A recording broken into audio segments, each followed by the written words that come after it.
I have been gradually decluttering my house bit by bit by doing lots of mini declutters. So join me today as we are spending a lunch break doing a declutter of kids' toys.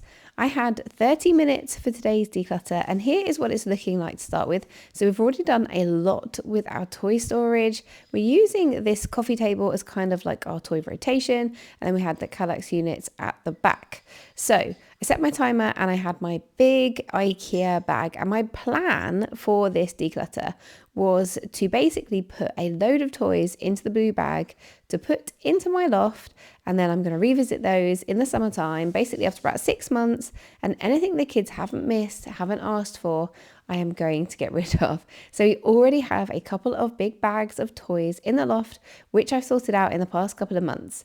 And if you've been following me for a little while, you'll know that kids' toys is something that I really, really struggle with. So I always feel like, they should have everything they want. And I worry that they will get upset if I get rid of something that I think that they don't want and aren't using. And then after a few months, they ask where it is. And I had really struggled with decluttering. The first time I went over the kids' toys, I just felt like I hadn't really made a dent. And then I decided I would just put some things in a bag, put them out of sight in the loft, and then revisit them. And it was just like a little bit of a light bulb moment for me where, I found actually I was able to at least process some stuff, move it out of the way at least, even if it's still in the house technically. So that's what I thought I was going to have to do today. But surprisingly, I put nothing in that blue bag. And actually, everything that I decluttered, I was able to make the decision that it should properly leave the house. And that really did shock me. So maybe it just goes to show that after a couple of months of gradually decluttering the house, I'm able to start making those decisions to let things fully go in the house. But we have a birthday coming up for one of our kiddos. Our middle kiddo is turning 5 at the end of April. And he's only the second child to have a big class party because he started school September last year. But our aim is to do a big class party for all our children for their first year of school. And I think it's a really great way of them making for long lasting friendships, and all getting to know each other outside of school. So generally speaking, find that the other kids at school, their parents do the same thing. So there's an awful lot of parties in that first year of school. But it also means for that big class party, you get inundated with gifts. So it's oh my goodness, 30 gifts. And it tends to be gifts rather than money, I think, at that age. And they love it. The kids love it. It's the only time, I think, in their little lives that they will have that, overwhelming volume of gifts. But as a parent, it is an overwhelming volume of gifts, and you have to find space for them. So imagine, the usual presents from family, from parents, and then add in 30 more. And it can be interesting. So my aim is to create more space in these toy cubes so that when his birthday comes along, I am not scrabbling around to find space for them. I do think I could do with finding a bit more space, but for now, we're just spending little bits of time. And we have this box full of balls, big balls, little balls, and they're all a bit deflated. So I thought, as well as thinking, the baby kind of sensory ball, it was time for it to go. I have not noticed my 2-year-old playing with it at all. She has the little football, orange football. She really likes that one. And she's a big fan of a ball, but, do we need this many? Probably not. Time for some of them to leave the house. But where they had all kind of deflated a bit, I thought, there's no point putting them back in the box in a condition that I know that the kids won't really play with them. So I know I have a pump. I went to find that. I had to cut a lot of time out because, oh my goodness, I just could not find the right bit for the pump. So I'm kind of improvising, and they fit together, the needle and the pump do not fit together that well. And it was fine for the first ball. For the second ball, my goodness me, it just kept coming out, and then it would let more air out. And in the end, because I have sped this up, but it took a long time, I was like, this is just getting silly now. You're supposed to be decluttering, not spending 10 full minutes pumping up balls, for goodness sakes. So half a job was done, and then I had to abandon it. And I don't know, I say hopefully I'll find the needle. I know it is in my junk drawer because I went through it and I sorted it out. Pump was in there. I know the needle's in there somewhere.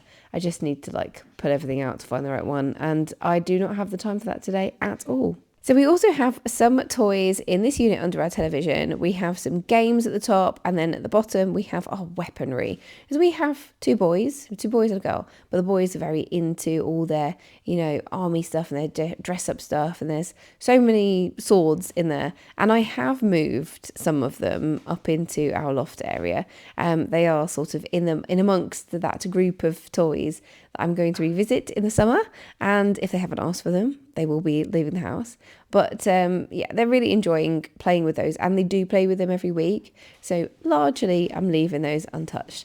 And then we have games in this drawer, and I haven't been through the games for a while, but one of the kids opened this drawer recently and started getting cards out, and it just prompted me to think, what is in there, and do I need everything? So I have 4 packs of Uno cards, and actually we have Simpsons Uno, and then we had a different kind of, I can't remember what it was, one of the kids' movies on Uno, and then we had some travel packs, and I thought, this would be really good. It's a good reminder sometimes just going through things.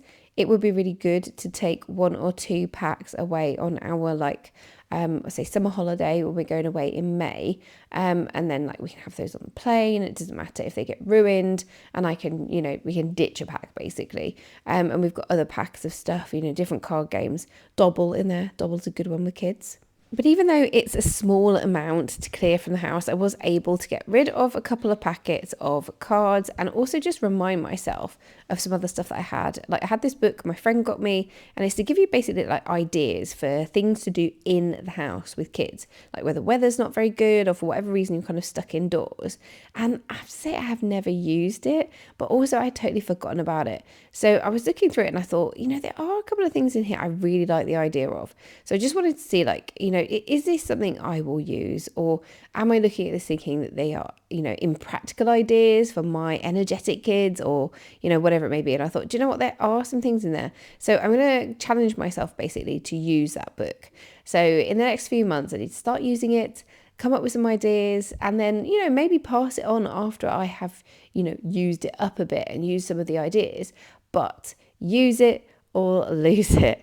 And I do think that regularly going through areas of your house and actually just reminding yourself of what is there is so useful, because it's amazing the stuff that I forget. I completely forget that we have things, and then I'm opening up cupboards and getting to the back of them and thinking, oh yeah, I've got so-and-so. And sometimes it sparks a bit of a pang of, something, and you think, oh, I don't want to get rid of that. And I did enjoy that. I did like using that, or I have some happy memories. And I have to just force myself to actually think, what is it? Is it the memories of the item? We should probably catch it in pictures, because I've got about 30,000 of those on my phone, let's face it. Or is it actually oh, I wish I'd used that item, or I wish I'd used it more. And if so, then use it. Actually use it. And if you're not going to, let somebody else, because that is something else I've learned during this experience of decluttering my house, is that I'm coming across some things which are ruined by time. A couple of bags that I found in the back of a wardrobe in the kids' bedroom, they were totally ruined and absolutely covered in cobwebs. But just they'd been squashed by things, and a bit damp, and things that have got a bit damp and mouldy as well, where we do have condensation issues in the house. If you're using items and you're getting them out and you're rotating them and they're getting air, then they will be fine. But if you're shoving them in the back of a wardrobe up against a cold wall, they probably won't. So also I think just generally relieving our cupboards and wardrobes of things so that air can circulate better is always a good idea. When things are jam-packed, then things get damaged. So lots of lessons being learned in the last couple of months in this house. But I'm also struggling to find a way forward with the decluttering. I've got to the point where if I'm doing like an area, like a drawer or a cupboard, then I've got rid of like easy stuff, and it's definitely getting harder. I'm having to really challenge myself to get rid of things now, and it's trickier to do that. So I think next month is going to be the month of the loft clear out, and I am super excited for that because our loft is heaving. I don't know if you're like this, but it's our only real storage space, and it's not that easy to access. Like, we've got a ladder, but it's not well boarded. It's partially boarded, and most of the boards are broken, so you can't rely on them. Like, you have to walk quite gingerly across the beams, and it doesn't have a working light anymore, so you also have to use a torch. And yeah, just generally, it's not the easiest to access. And we put things up there and then we forget about them. And I just really want to just pull everything down bit by bit, because it's going to have to be a long process. And having young children, like, I guess ideally, I kind of think I dedicate like the living room area to just putting all the loft stuff down, like pile it up, and then spend the month gradually going through it. But we have a 6-year-old, a 4-year-old, a 2-year-old. And if you bring boxes of stuff down, you got to bet they're going to go through them. So here is what I managed to clear. And actually, I was really pleased with this. I did waste a bit of time trying to sort those balls out. Oh my goodness me. So I can't actually get rid of this until I find the other bit of this egg. So annoying. Why does this always happen? But it will turn up. So I've put things in a bag. All of those crayons and pencils will go to my kids' nursery, and everything else will get donated. So nothing will be wasted. I will see you in the next one. Bye.